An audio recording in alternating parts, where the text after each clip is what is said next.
네 자식은 금이고 내 자식은 흙이더냐? 한 이불 덮고 산 세월이 얼마인데 정승판서 아들놈 뒤치다꺼리를 내 아들이 평생 종노릇하며 해야 한단 말이냐? 사람의 핏줄은 속일 수 없는 법이지요. 같은 밥을 먹어도 누구는 용이 되어 승천하고 누구는 지렁이가 되어 땅을 기는 것이 이 세상의 이치라니 참으로 무정하지 않습니까? 여러분은 만약 내 자식이 남의 자식 발판이 되어 평생을 짓밟히는 꼴을 본다면 과연 그 억울함을 참고 견디실 수 있겠습니까? 사랑방 이야기에 오신 걸 환영합니다. 깊은 관심과 사랑에 감사드립니다. 구독과 좋아요 눌러주시고 여러분들의 의견과 마음을 댓글로 나누어 주신다면 더 많은 따뜻한 이야기를 전해드리겠습니다. 정월의 찬바람이 대문 틈을 사정없이 핥히고 지나가던 날이었습니다. 박 대감의 집안은 이른 새벽부터 가마솥에 장작 타는 소리와 도맞을 소리로 요란했지요. 박 대감의 친아들 진우가 과거에 장원 급제하여 정승길에 오르게 된 것을 축하하는 잔치날이었으니 그 기세가 담장을 넘어 저작거리까지 진동하는 것은 당연한 일이었습니다. 마당에는 커다란 차일이 쳐졌고 노란 기름기가 자르르 흐르는 전 부치는 냄새가 코끝을 찔렀답니다. 박 대감은 화려한 비단 도포를 차려입고 연신 싱글벙글하며 몰려드는 손님들을 맞이하느라 정신이 없었지요. 조씨 부인은 소매를 걷어붙이고 부엌과 안채를 오가며 손님상을 직접 챙기고 있었습니다. 비록 재혼하여 들어온 몸이라 하나 지난 10수년간 이 집안의 안주인으로서 손가락이 부르트도록 살림을 일궈온 그녀였기에 오늘 같은 경사는 그녀에게도 남다른 감회였습니다. 그녀의 아들 길람 또한 단정한 도포 차림으로 손님들에게 정중히 차를 올리며 제 몫을 다하고 있었지요. 길람은 진우보다 학식도 깊고 성정도 온화하여 마을 사람들 사이에서도 저 집안의 보배는 의부사들이다라는 칭찬이 은근히 돌던 터였습니다. 그러나 그 평온한 잔치 분위기는 박 대감의 차가운 시선 끝에서 균열이 가기 시작했습니다. 박 대감은 수많은 명문가 손님들 앞에서 길람이 칭찬받는 꼴이 못내 거슬렸던 모양입니다. 그는 일부러 목소리를 높여 쟁반을 들고 지나가던 길람을 불러 세웠습니다. 개 섞어라. 길람아, 손님들이 구름처럼 몰려드니 신발장 자리가 부족하구나. 너는 저기 툇마루 밑흙바닥에 엎드려 손님들 신발이나 똑바로 정리하고 나갈 때 신기 편하게 돌려놓거라. 흙 묻은 신발은 내 소매로라도 깨끗이 닦아놓는 것을 잊지 말고. 순간 마당의 웃음소리가 뚝 끊겼습니다. 조씨 부인은 들고 있던 옥반지를 떨어뜨릴 뻔하며 남편을 바라보았습니다. 길람은 쟁반을 든 채 그대로 굳어버렸지요. 조씨 부인이 서둘러 다가가 낮은 목소리로 간청했습니다. 대감, 오늘 같은 경사스러운 날에 길람이에게 신발 심부름이라니요. 이 아이도 어엿한 이 집안의 자식이고 진우와 형제처럼 공부하며 자란 아이 아닙니까? 보는 눈이 많으니 제발 채통을 지켜주십시오. 그러자 박 대감은 코방귀를 뀌며 손님들이 다 들으라는 듯 섯을 펄언 비아냥을 내뱉었습니다. 이것이 바로 그 집안의 평화를 산산조각낸 주워 담을 수 없는 첫 번째 말이었습니다.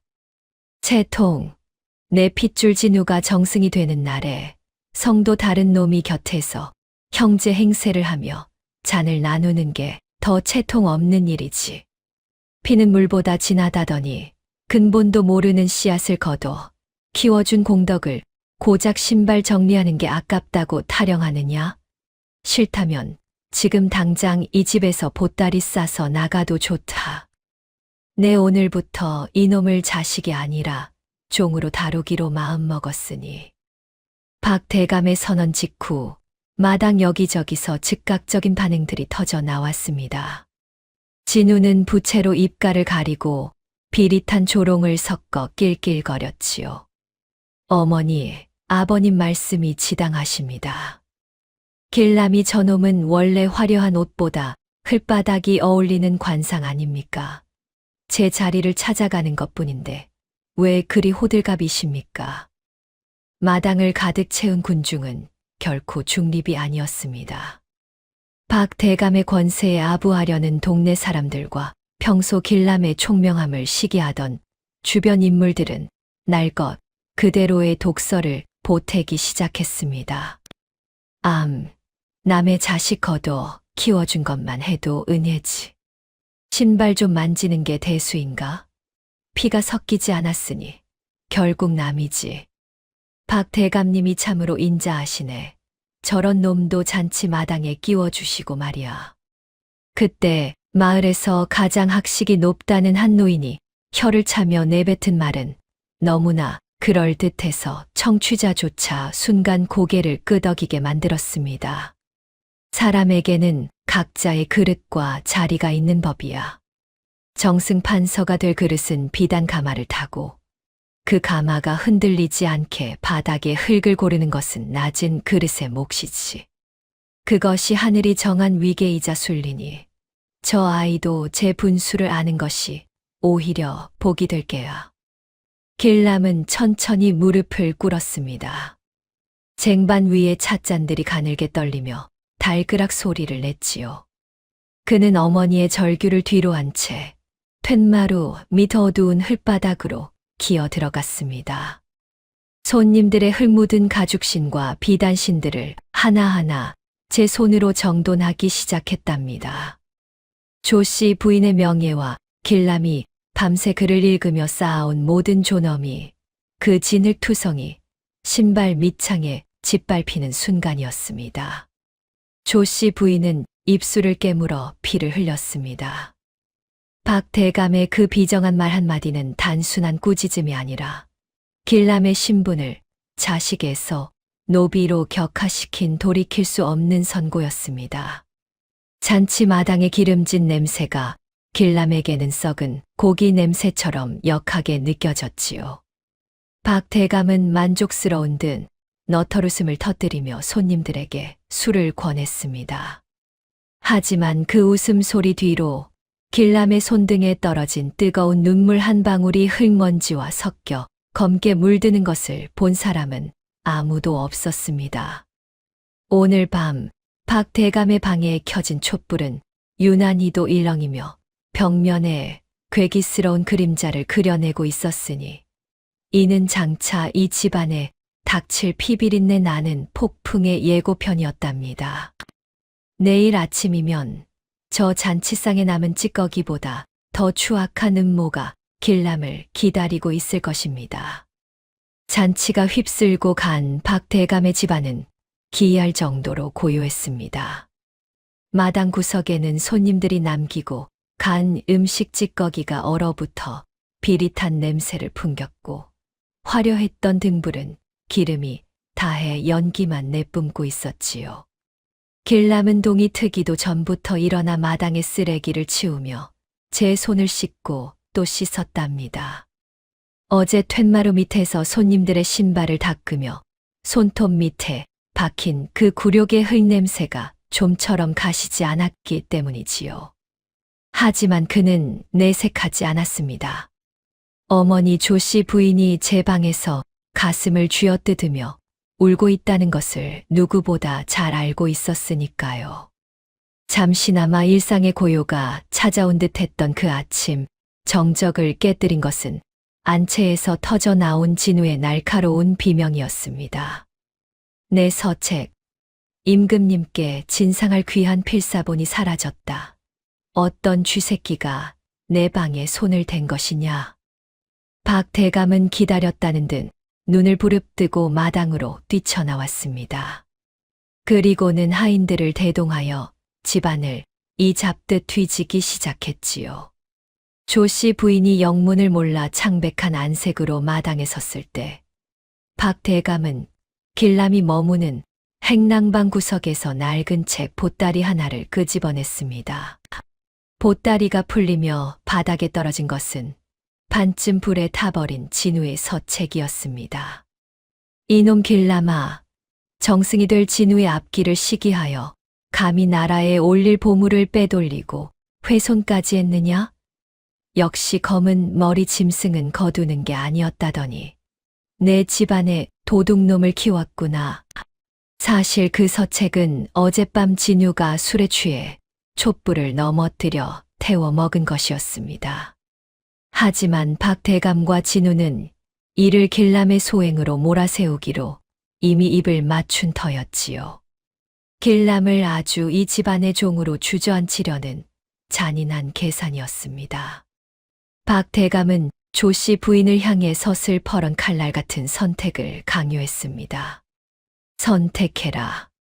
이놈을 지금 당장 관가에 넘겨 절도와 훼손죄로 효수하게 할 것이냐. 아니면 내 놈 아비의 죄를 대신해 이놈이 스스로 노비 문서에 인장을 찍고 평생 우리 집종으로 살게 할 것이냐? 내가 결정해라. 아들의 목숨이냐 아니면 그 같지도 않은 양반 신분이냐? 이것은 한 번 입 밖에 나오면 결코 주워 담을 수 없는 길람의 인생을 송두리째 앗아가는 말이었습니다. 조씨 부인은 파르르 떨리는 손으로 아들을 바라보았습니다. 길람은 억울함에 입술을 깨물어 피를 흘리면서도 어머니가 겪을 화가 두려워 차마 소리를 지르지 못했지요. 이때 진우는 친구들 앞에서 비아냥거리며 조롱을 퍼부었습니다. 어머니, 도둑놈 자식은 매가 약이라 했습니다. 저놈을 살려두는 것만으로도 아버님은 대성인이십니다. 빨리 지장을 찍게 하시지요.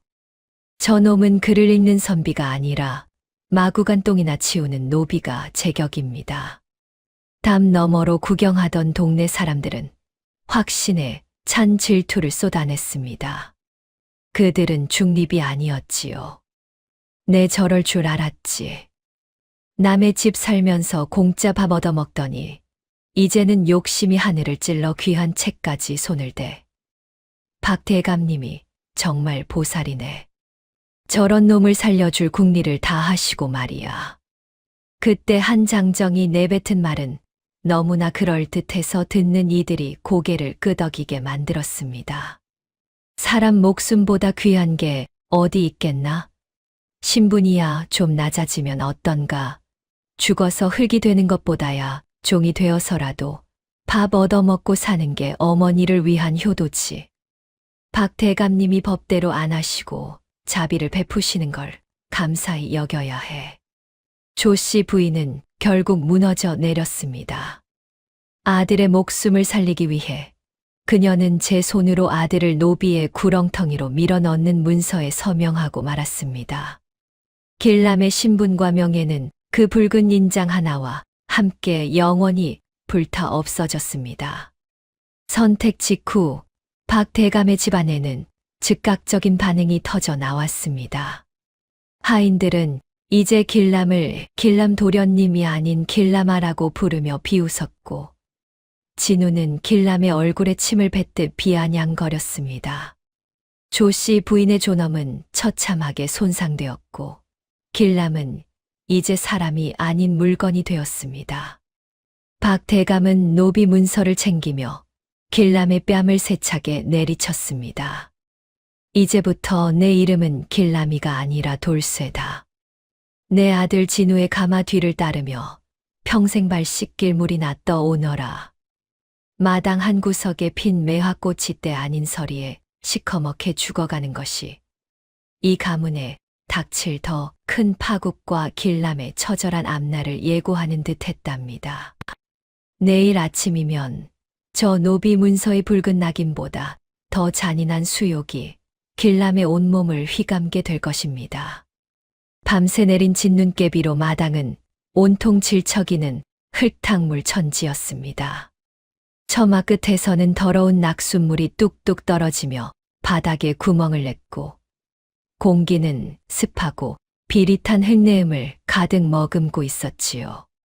길람은 이제 비단 도포 대신 해지고 얇은 무명옷 한 장을 걸친 채 마당 한 구석에서 빗자루질을 하고 있었습니다. 어제까지만 해도 사서삼경을 외우던 그 고운 손에는 거친 나무 가시가 박혔고 손등은 동상으로 벌겋게 터져 피가 배어 나왔답니다. 조씨 부인은 부엌 문틈으로 그 광경을 보며 가슴을 쥐어 뜯었습니다. 그녀는 품속에 몰래 숨겨두었던 따뜻한 주먹밥 하나를 꺼내 길람에게 건네려 다가갔지요. 길람아, 아니 돌쇠야. 이거라도 얼른 먹으렴. 아침도 못 먹고 이게 무슨 고생이냐. 길람이 떨리는 손으로 주먹밥을 받으려던 찰나 안채에서 갓을 고쳤으며 나오던 진우가 그 광경을 목격했습니다. 진우는 코웃음을 치며 다가와 길람의 손에 들린 주먹밥을 발로 걷어차 흙탕물 속으로 처박아 버렸습니다. 이것이 이 집안의 공기를 단숨에 얼어붙게 만든 잔인한 도발이었지요. 종놈이 상전도 안 먹은 하얀 쌀밥을 탐내다니. 역시 근본 없는 것들은 가르쳐도 소용이 없구나. 어머니, 이놈은 이제 제 아들이 아니라 우리 집 재산입니다. 재산에게 음식을 낭비하는 것은 가문의 기강을 해치는 일이지요. 조씨 부인은 바닥에 떨어진 흙 묻은 밥알을 보며 부르르 떨었습니다. 진우는 한술 더 떠 대문 앞에 대기 중인 가마를 가리키며 길람에게 서슬퍼런 명령을 내렸습니다. 바닥이 이리 질척이니 내 신발에 흙이 묻겠구나. 이곳은 함경도와 강원도의 경계, 이제는 더 이상 함께 갈 수 없는 물리적 한계선이자 절망적인 이별의 장소였습니다. 내 놈이 읽었다는 그 잘난 문장들이 내 신발 밑창보다 가치가 있는지 확인해 봐야겠다. 차마 입 밖으로 내뱉어서는 안 될 인륜을 저버린 강요였습니다. 조씨 부인은 진우의 소매자락을 붙잡으며 울먹였습니다. 진우야, 아무리 신분이 바뀌었다 해도 한솥밥 먹던 형제가 아니냐. 어찌 이리 모질게 구느냐. 하지만 진우는 차갑게 그 손을 뿌리치며 비아냥거렸습니다. 형제라니요.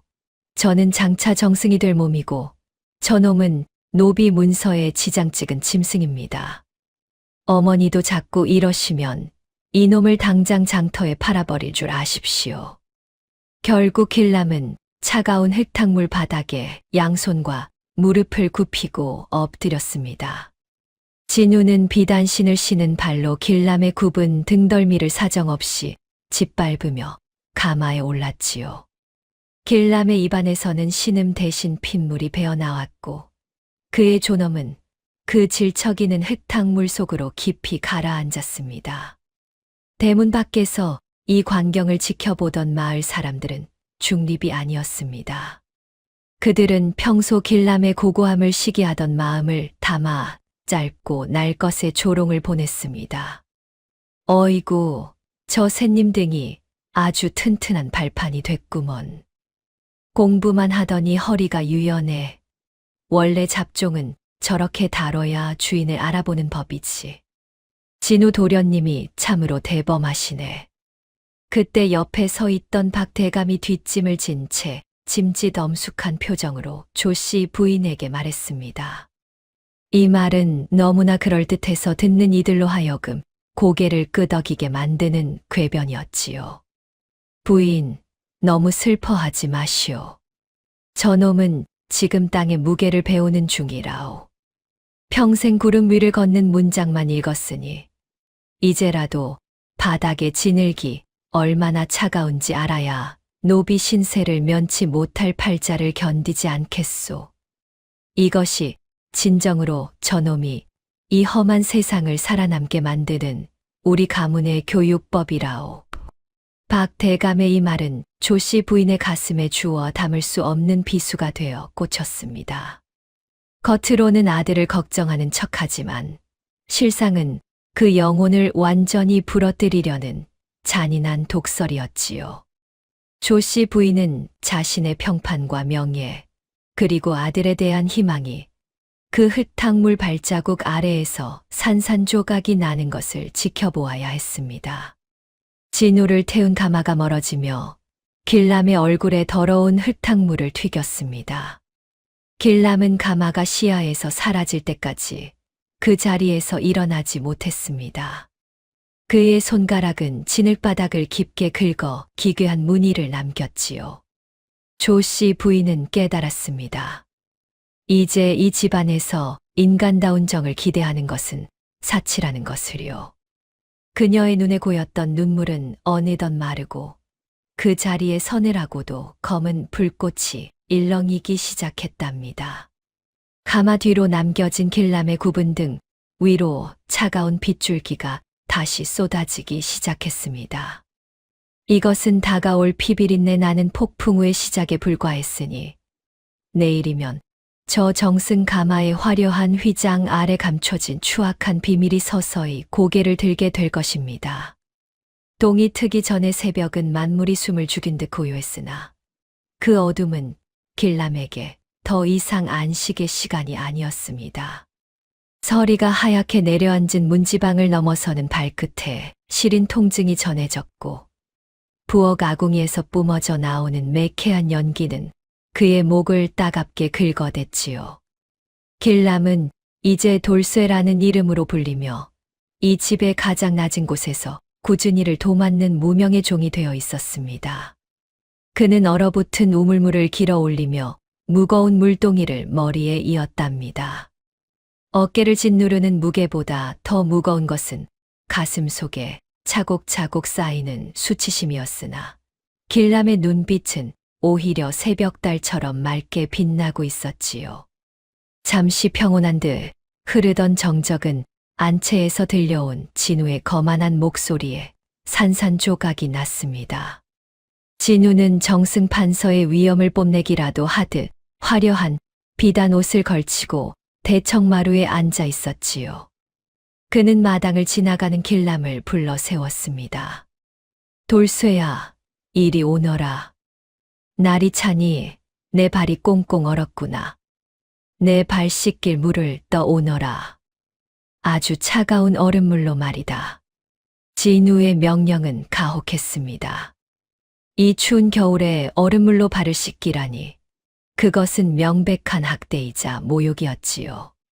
길람은 묵묵히 우물에서 기든 차가운 물을 대야에 담아 진우 앞에 놓았습니다. 진우는 길람의 머리를 발로 툭툭 치며 비아냥거렸답니다. 왜 억울하냐?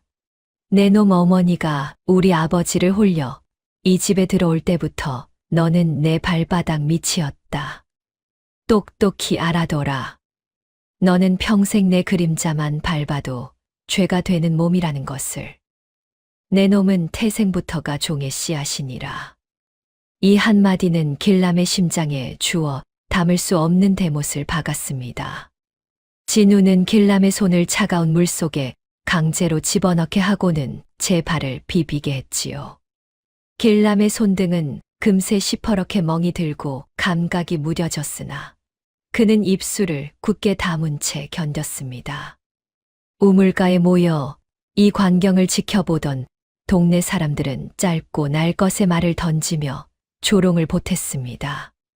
에구, 저 며느리가 데려온 자식 보게. 제 팔자 제가 꼰다더니 꼴 좋구먼. 원래 조용한 물이 무서운 법이라더니 속에는 능구렁이가 10마리는 들었을 게야. 종의 자식은 종으로 사는 게 순리지. 암.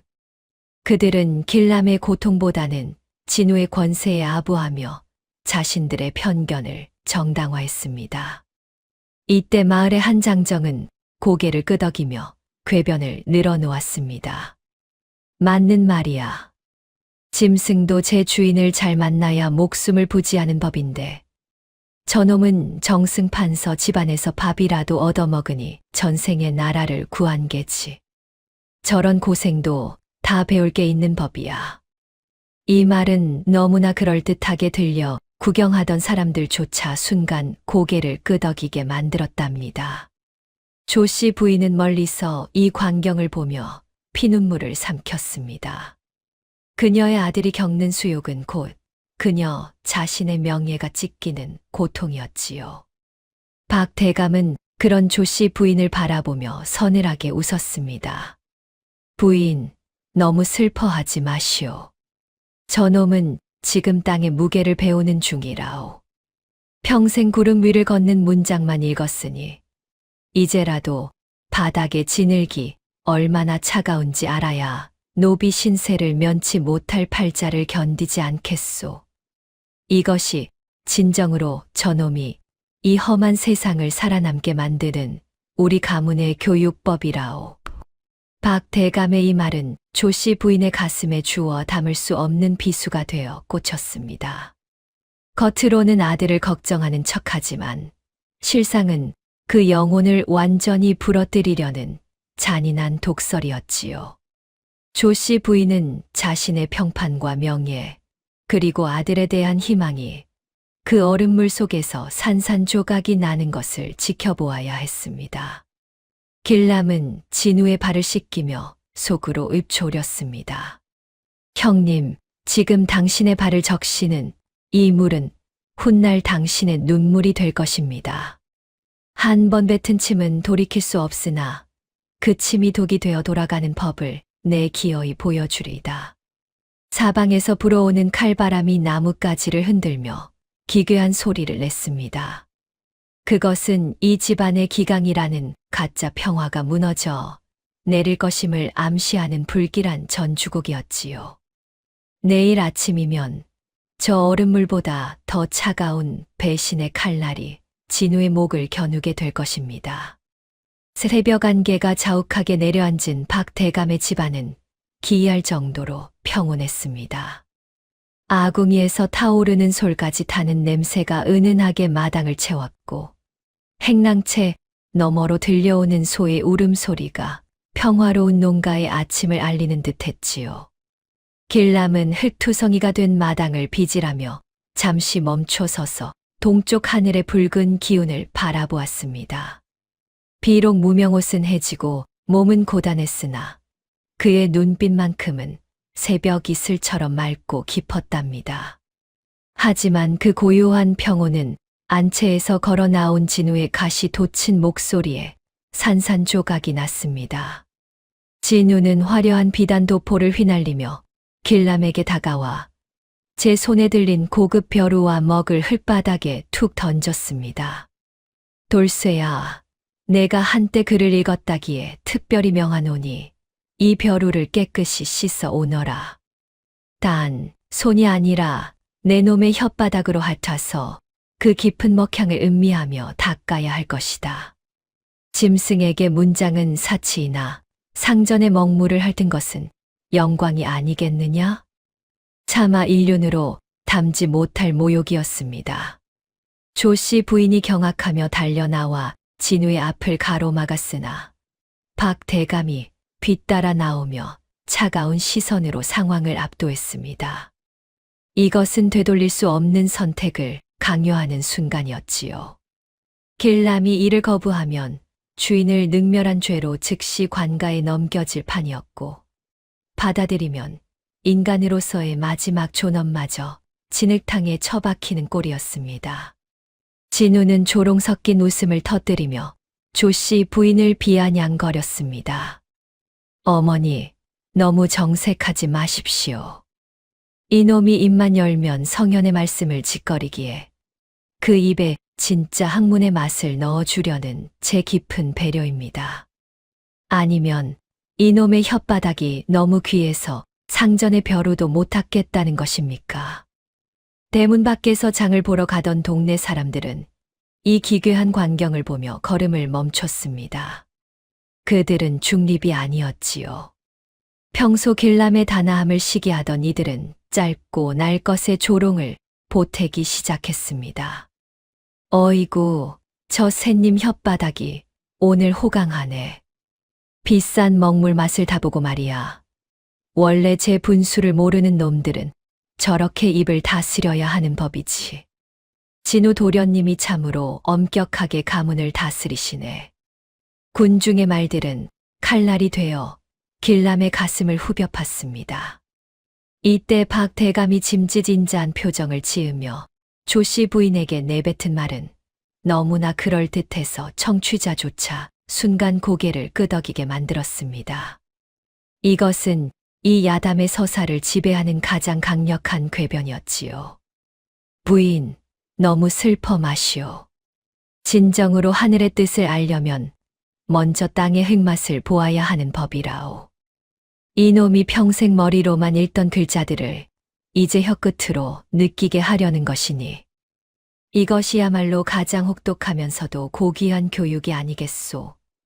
자고로 큰 그릇은 가장 낮은 곳에서 빚어지는 법이니 내 아들이 저놈을 사람 만들려고 악역을 자처하는구려. 박 대감의 이 말은 너무나 논리적이고 당당해서 지켜보던 하인들조차 과연 대감님의 해안이 깊으시다며 감탄했습니다. 조씨 부인의 명예와 평판은 그 궤변 아래 처참하게 무너졌고 관계의 무게는 철저히 강자와 약자로 나뉘어 손상되었습니다. 결국 길람은 무릎을 꿇었습니다. 그리고는 진을 묻은 벼루를 향해 혓바닥을 내밀었지요. 차갑고 비릿한 먹물 맛이 입안을 가득 채웠으나 길람은 눈을 감지 않았습니다. 그런데 바로 이 순간 장면의 의미가 뒤집히는 반전이 일어났습니다. 길람은 벼루를 핥은 척하며 벼루 밑바닥에 새겨진 은밀한 문양을 확인한 것이지요. 그것은 과거 시험의 문제를 미리 빼돌린 상단의 표식이었습니다.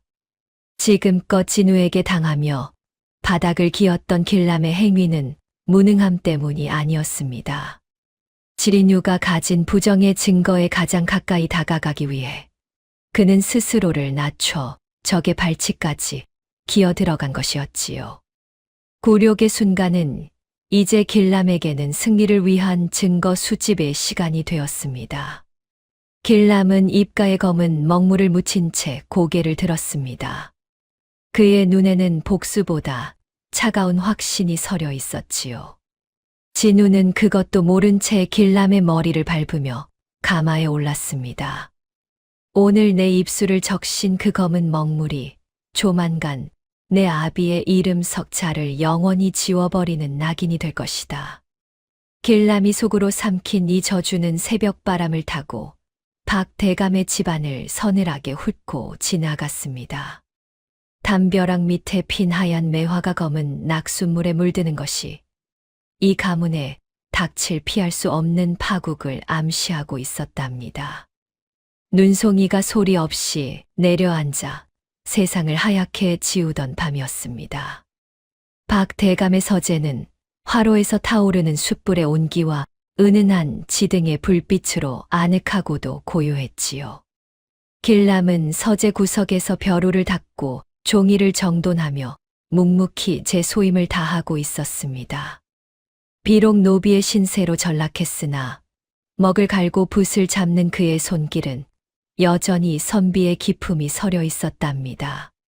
하지만 그 평화로운 정막은 술 냄새를 풍기며 들어온 진우의 거친 발소리에 산산조각이 났습니다. 진우는 품속에서 누렇게 바랜 종이 뭉치를 꺼내 길람의 얼굴에 던지듯 내밀었지요. 돌쇠야, 내 놈이 먹물을 좀 먹었다니 내 특별히 기회를 주마. 여기 이번 특별 과거의 예상 문장들이 있다. 내 놈이 밤을 새워서라도 이 문장들을 가장 화려하고 고귀하게 다듬어 놓거라. 만약 내 마음에 들지 않으면 내일 아침 내 놈 어머니의 등짝이 남아나지 않을 줄 알아라. 이것은 진우가 저작거리 상단에서 거금을 주고 빼돌린 과거 시험의 기밀이었습니다. 제 실력으로는 도저히 감당할 수 없는 고사고시와 문장들이 가득했기에 길람의 재능을 빌려 제 것으로 가로채려는 속셈이었지요. 박 대감 또한 문 밖에서 이 광경을 지켜보며 서늘하게 덧붙였습니다. 길람아, 아니 돌쇠야. 이것이 내가 이 집안에 진 빚을 갚을 마지막 기회다. 진우의 문장이 곧 우리 가문의 명예니 내 놈의 비천한 재주를 보태 가문을 살리는데 한 몸 바치는 것이 도리가 아니겠느냐? 가족이라 믿었던 이들의 추악한 거래와 협박은 길람에게 되돌릴 수 없는 선택을 강요했습니다. 길람이 이를 거절하면 어머니가 모진매를 맞을 것이요. 받아들이면 자신의 영혼과도 같은 문장을 원수에게 바치는 꼴이었지요. 진우는 길람의 머리를 짓누르며 주워 담을 수 없는 독서를 뱉었습니다. 너는 평생 내 영광을 위해 문장을 짓는 유령으로 살다 죽거라. 그것이 내 놈처럼 근본 없는 씨앗이 이 집안에서 숨 쉬며 살 수 있는 유일한 이유니까. 서재 밖에서 귀를 기울이던 하인들은 이 상황을 보며 짧고 날 것의 조롱을 보탰습니다. 어이구, 글 읽는 종놈이 절에서 쓸모가 있다니까. 상전 앞길 닦아주는 빗자루질이나 하는 거지, 뭐. 말만 잘 들으면 밥줄은 안 끊기겠네. 제주 팔아 목숨 구걸하는 꼴이라니. 쯧쯧. 이때 집안의 최고참 머슴인 김서방이 내뱉은 말은 너무나 그럴듯해서 청취자조차 순간 고개를 끄덕이게 만들었습니다. 사람은 제 그릇에 맞는 쓰임이 있는 법이야. 길라미가 제 아무리 똑똑한들 노비 신세에 그 글이 무슨 소용이겠나. 차라리 정승될 진우 도련님의 디딤돌이 되어 가문을 일으키는 게 종놈으로서는 가장 큰 효도이자 영광이 아니겠어. 뼈 빠지게 농사 짓는 것보다 붓대 굴려 상전 비위 맞추는 게 훨씬 남는 장사지. 이 궤변은 길람의 고통을 효도와 영광으로 포장하며 그의 존엄을 철저히 손상시켰습니다. 하지만 바로 이 지점에서 이전 장면들의 모든 의미가 뒤집히는 소름 끼치는 반전이 일어났습니다. 길람이 6장에서 진우의 벼루를 핥으며 확인했던 것은 단순한 부정의 증거가 아니었습니다.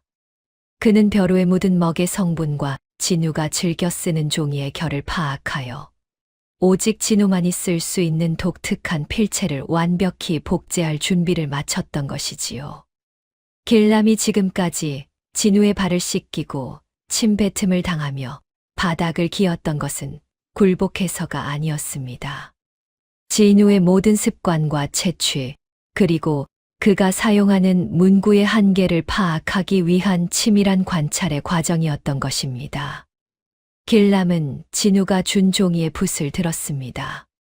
그는 진우가 요구한 대로 세상에서 가장 화려하고 유려한 문장을 써 내려갔습니다. 하지만 그 문장 사이사이에는 오직 임금과 고위 관료들만이 알아볼 수 있는 조정의 금기어들과 가문을 비판하는 은어들이 고도의 비유로 숨겨져 있었습니다. 겉으로 보기엔 충성심이 가득한 명문장이었으나 그 속은 가문의 멸문지화를 부르는 서슬퍼런 칼날이 담긴 독이 든 성배였던 것이지요. 진우는 길람이 완성한 문장을 읽으며 감탄을 금치 못했습니다. 역시 개처럼 두들겨 패야 제대로 된 글이 나오는구나. 진우는 제 손으로 제 목을 칠 칼날을 소중히 품에 넣었습니다. 길람은 어둠 속에서 타오르는 화로를 보며 조용히 읊조렸습니다. 형님, 그 문장이 형님의 머리에 관을 씌워줄지 아니면 목을 매는 밧줄이 될지는 내일 아침 어전에서 결정될 것입니다. 서재 밖으로 불어닥친 칼바람이 문창사를 거칠게 흔들었습니다. 하얗게 쌓인 눈 아래로 썩은 나뭇가지들이 부러지는 소리가 들려오는 것이 이제 곧 박 대감의 집안에 닥칠 피할 수 없는 파국과 피바람을 예고하고 있었답니다. 내일 과거 시험장에서 진우가 그 문장을 펼치는 순간 이 가문의 모든 영광은 가장 추악한 역모의 증거로 변하게 될 것입니다. 경복궁 근정전 앞마당에 차가운 서리발이 내려앉은 특별 과거 시험날 아침이었습니다. 수백 명의 유생이 줄을 지어 입성하는 가운데 박 대감의 집안은 이미 축제 분위기였지요. 마당에는 동네 사람들이 모여 박 대감이 내놓은 술과 떡을 나누어 먹으며 진우의 급제를 기정사실로 하고 있었습니다. 박 대감은 아들의 도포 깃을 매만지며 한껏 고양된 목소리로 손님들에게 말했습니다. 보십시오, 여러분. 호랑이 굴에서 고양이가 난리 있겠습니까? 우리 진우가 오늘 써 내려갈 문장은 가문의 천년 영광을 약속하는 황금 자필이 될 것입니다. 이 사소한 자부심의 말 한마디가 평화로운 아침에 균열을 만드는 불씨가 되었습니다. 박 대감은 곁에서 말고삐를 잡고 서 있는 길람을 멸시하는 눈빛으로 쳐다보며 주워 담을 수 없는 말을 뱉었지요.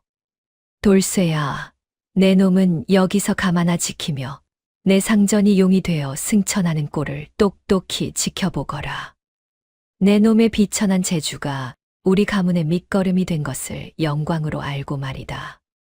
내 놈은 평생 발바닥 흙이나 핥으며 살팔자니 감히 하늘을 우러러보지도 마라.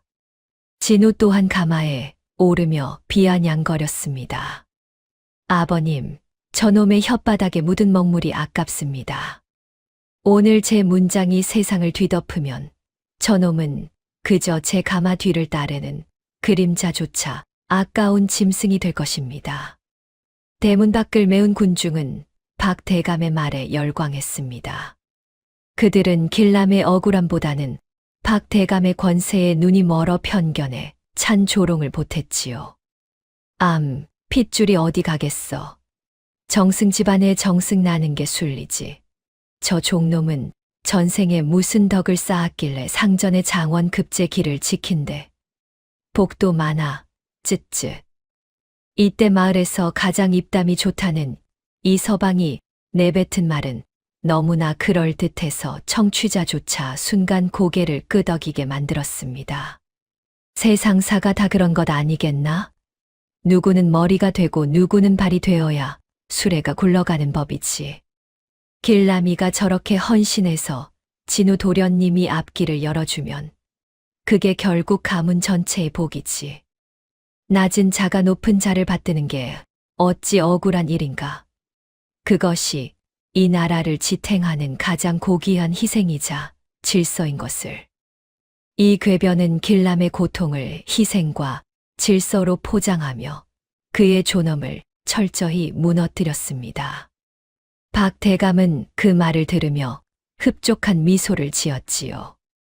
이것은 가문의 명예를 위해 한 사람을 철저히 도구로 사용하는 것에 대한 비겁한 합리화였습니다. 하지만 시험장에 들어선 진우에게는 곧 되돌릴 수 없는 선택의 순간이 닥쳤습니다. 시제쓸 D가 발표되자 진우는 경악했습니다. 길람이 밤새 써준 예상 문장의 주제와 완벽하게 일치했기 때문이지요. 진우는 승리감에 도취하여 길람이 써준 글을 토시 하나 틀리지 않고 답안지에 옮겨 적기 시작했습니다. 이것이 자신과 가문을 멸문지화로 몰아넣을 독이 든 성배인 줄도 모른 채 말입니다. 시험이 끝나고 채점이 시작되자 시험장은 순식간에 차가운 침묵에 휩싸였습니다. 시관술관들의 얼굴이 흙빛으로 변했고 임금의 어명이 떨어졌습니다. 진우의 문장은 표면적으로는 찬란했으나 그 속에는 임금의 실정술정을 은유적으로 비판하고 사대부의 탐욕을 꼬집는 고도의 풍자가 숨겨져 있었기 때문입니다. 여기서 소름 끼치는 반전이 일어났습니다. 7장에서 길람이 문장을 다듬어준 행위는 단순히 협박에 의한 굴복이 아니었습니다. 길람은 6장에서 진우의 벼루를 핥으며 확인했던 그 특수한 먹의 성분이 시간이 지나면 종이 뒷면에 숨겨진 진짜 문장을 드러나게 한다는 사실을 이용했던 것입니다. 지린유가 제출한 답안지의 겉면은 칭송이었으나 종이가 마르며 뒷면에 나타난 것은 박 대감과 진우의 비리를 낱낱이 고발하는 경문시원이었습니다. 진우는 현장에서 포박당했습니다. 박 대감은 소식을 듣고 관가로 달려갔으나 이미 때는 늦었습니다. 박 대감은 아들을 살리기 위해 다시 한번 비겁한 선택을 강요받았습니다. 모든 것이 길람의 단독 거맹이며 자신들은 몰랐다고 거짓 증언을 하라는 압박이었지요. 박 대감은 주저없이 길람을 배신했습니다. 제 아들은 모르는 일입니다. 저 천한 종놈이 우리를 모함하려고 그를 조작한 것입니다. 저놈을 당장 잡아 죽여주십시오. 이 비겁한 자기 합리화 직후 진우는 울부짖으며 아버지를 원망했고 조씨 부인은 마당에 주러앉아 가문의 몰락을 예견하며 통곡했습니다. 마을 사람들은 이제 박 대감을 향해 비수를 던졌습니다. 내 저럴 줄 알았지. 탐욕이 과하더니 제 아들 목을 제가 쳤구먼. 정승은 무슨 역적 집안이 됐네. 진우의 화려했던 도포는 갈기갈기 찢겨졌고 박 대감의 권세는 하루아침에 시궁창으로 처박혔습니다. 길람은 포졸들에게 끌려가는 박 대감 부자를 보며 차갑게 읊조렸습니다. 대감, 당신이 그토록 자랑하던 그 핏줄의 무게가 이제 당신들의 목을 누르는 작두가 될 것입니다. 하늘에선 핏빛 노을이 지고 검은 까마귀들이 박 대감의 집 지붕 위에 모여들기 시작했습니다. 이것은 이제 곧 시작될 피의 숙청과 누구도 살아남지 못할 잔인한 최후의 심판을 암시하고 있었답니다. 어전유채는 얼음장 같은 정적 속에 잠겼습니다.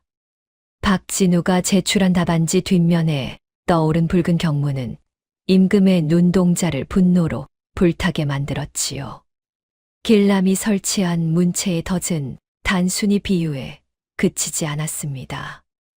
8장에서 언급된 특수한 먹은 종이의 결을 파고들어 진우가 붓을 휘두른 자리를 따라 박 대감 일가가 저질렀던 매관매직과 백성들의 고혈을 짠 기록들을 시뻘건 핏빛으로 드러내고 있었답니다.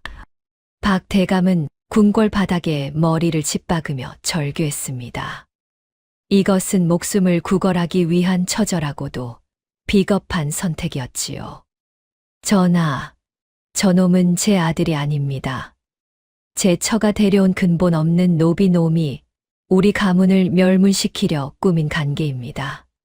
제 아들 진우는 글자 한자 모르는 무식한 놈이니 어찌 저런 대역죄를 지었겠습니까? 모든 죄는 저 종놈 길람에게 있습니다. 박 대감은 자신의 아들을 무식한 놈이라 비하하면서까지 핏줄을 보존하려 했습니다. 하지만 이 비겁한 합리화는 오히려 진우의 영혼을 완전히 무너뜨렸습니다. 진우는 자신을 버린 아버지를 보며 미친 듯이 웃어댔지요. 아버님, 이제야 제 이름을 똑똑히 부르시는군요. 정승판서라며 나를 부추기더니 이제는 목숨줄 하나 보전하려 나를 짐승만도 못한 멍청이로 만드십니까?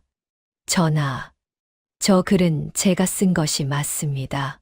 하지만 아버지가 시킨 일입니다. 부자푸즈가 서로의 목을 물어뜯는 이 추악한 광경은 어전에 모인 모든 관리의 안색을 창백하게 만들었습니다. 관가 밖에서 이 소식을 전해 들은 군중은 중립이 아니었습니다. 그들은 어제까지 박 대감에게 아부하던 입술로 가장 날카로운 조롱을 쏟아냈지요. 에구, 저 뱀 같은 집구석 좀 보게. 아비는 아들을 팔고 아들은 아비를 문해. 개만도 못한 핏줄이야. 저런 것들이 정승이 됐으면 나라가 망했겠어.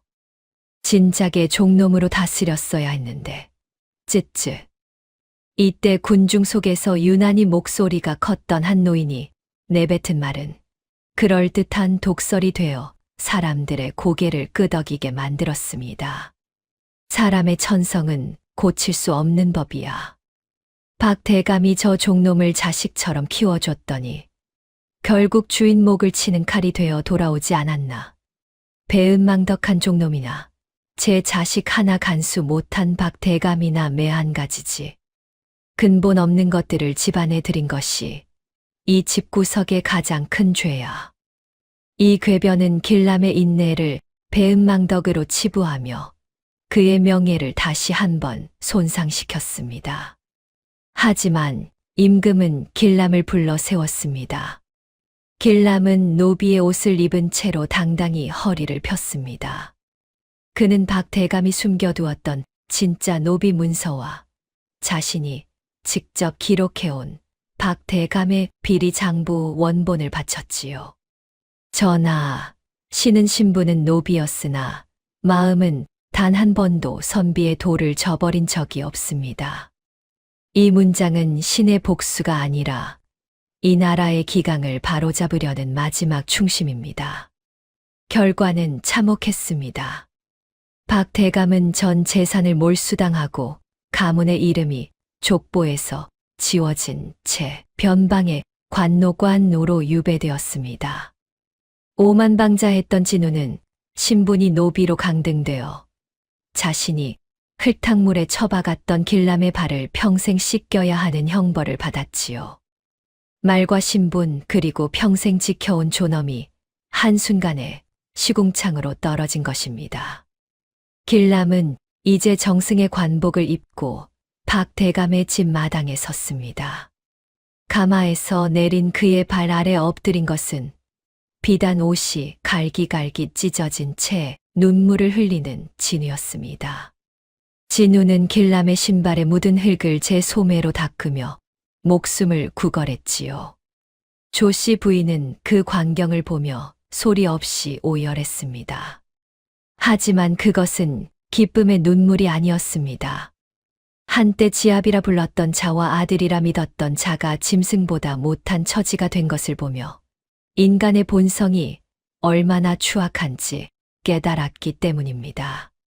하늘에선 핏빛을 머금은 소나기가 쏟아지기 시작했습니다. 박대감의 집 기와가 하나둘 무너지며 들려오는 기괴한 소리는 이 가문의 몰락이 여기서 끝이 아니라 대대손손 이어질 저주의 시작임을 암시하고 있었답니다. 내일 아침이면 저 무너진 기와 틈으로 독사들이 기어나와 남은 핏줄들의 숨통을 끊어놓을 것입니다. 세월이 흘러 박대감의 대궐 같던 집은 이제 잡초만이 무성한 폐허가 되었습니다. 화려했던 단청은 벗겨져 흉물스럽게 변했고 한때 권세가 넘치던 사랑채에는 까마귀들만이 둥지를 틀었지요. 마을 사람들은 이제 이 집 앞을 지나갈 때면 재수가 없다며 침을 뱉거나 걸음을 재촉하곤 합니다. 사건의 대가는 분명하고도 지독했습니다. 박 대감은 유배지에서 제 아들 진우의 이름조차 기억하지 못한 채 자신이 노비로 부렸던 자들의 발치에서 밥짓거기를 구걸하다 쓸쓸히 숨을 거두었습니다. 그토록 자랑하던 정승의 꿈은 제 아들의 목을 죄는 밧줄이 되었고 가문을 지키겠다던 궤변은 제 무덤을 파는 삽질이 되었을 뿐이지요. 노비가 된 진우의 말로는 더욱 비참했습니다. 그는 길람의 집 마당에서 평생 신발을 정리하고 변소를 치우며 살았습니다. 길람은 그에게 단 한 번도 매질을 하지 않았으나 진우는 길람의 그림자만 보아도 사시나무 떨듯 떨며 바닥을 기었습니다. 자신이 저질렀던 악행이 그대로 거울이 되어 돌아오는 것을 매일 아침 길람의 깨끗한 신발을 보며 확인해야 했으니까요. 길람은 관직에서 물러나 어머니 조씨 부인과 함께 조용한 시골로 내려갔습니다. 그는 곳간 열쇠를 가난한 백성들에게 나누어 주었고 자신이 겪었던 차별의 역사를 야담으로 남겼습니다. 길람은 마지막으로 집을 떠나며 텅 빈 박대감의 집을 돌아보았습니다. 그곳에는 더 이상 정승 아들도 노비 아들도 없었습니다. 오직 탐욕이 휩쓸고 간 자리에 남은 차가운 바람만이 돌고 있었지요. 조씨 부인은 아들에게 물었습니다. 길람아, 원망은 다 씻어내었느냐? 길람은 말없이 웃으며 대답했답니다. 어머니, 원망은 제가 씻는 것이 아니라 시간이 씻어주는 것입니다. 저들은 제가 벌을 준 것이 아니라 자신들이 뱉은 말에 걸려 넘어진 것 뿐이니까요. 오늘날 사람들은 이 이야기를 전하며 이렇게 말합니다. 네 아들은 정승, 내 아들은 노비라고 비웃던 그 집 담벼락에는 지금도 비가 오면 사람의 혓바닥처럼 생긴 이끼가 돋아난다고요. 그 이끼는 밟으면 비명 같은 소리를 내는데 그것이 박대감의 비겁한 혀인지 진우의 오만한 혀인지는 알 길이 없습니다. 결국 이 야담이 우리에게 남긴 것은 뻔한 설교가 아닙니다. 박대감의 무너진 집터와 그곳에서 평생 허리를 펴지 못한 채 죽어간 이들의 결과가 곧 교훈이지요. 핏줄이 귀한 것이 아니라 사람이 귀한 것임을, 그리고 한번 내뱉은 모멸의 말은 반드시 제 주인의 심장을 뚫으러 돌아온다는 사실을 사람들은 그렇게 전설처럼 이야기하곤 합니다. 달빛 아래 들려오는 이야기는 여기서 멈추지만 누군가의 머리맡에는 여전히 박대감의 그 비정한 목소리가 환청처럼 들려올지도 모릅니다. 피는 물보다 진하다더니, 하지만 그 진한 피가 결국 자신의 눈을 멀게 했음을 세상을 떠도는 모든 야담은 말해주고 있답니다.